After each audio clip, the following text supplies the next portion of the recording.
How do I prove my concussion and post-concussion symptoms are related to the car accident?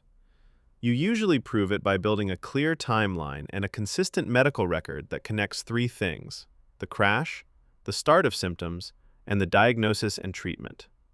The strongest proof often comes from reporting symptoms promptly, having those symptoms documented in early medical visits, and having a treating provider explain in their notes why the crash is the likely cause. Timing matters because insurers often argue that if symptoms were not reported right away, something else caused them. Try to keep the crash history accurate in every record: how the collision happened, whether you hit your head, whether you lost consciousness, and when symptoms began.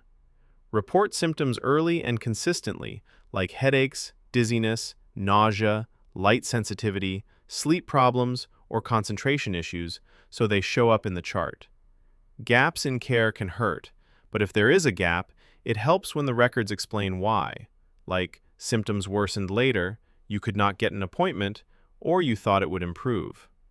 Also track how symptoms affected daily life in plain English: missed work, reduced hours, driving limits, screen time limits, and tasks you could not do.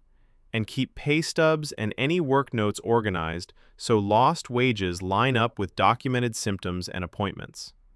Finally, be careful not to give inconsistent descriptions in emails, claim forms, or recorded statements. Those can become evidence. If you are near the end of treatment, make sure the final notes clearly document what improved, what did not, and what limitations remain.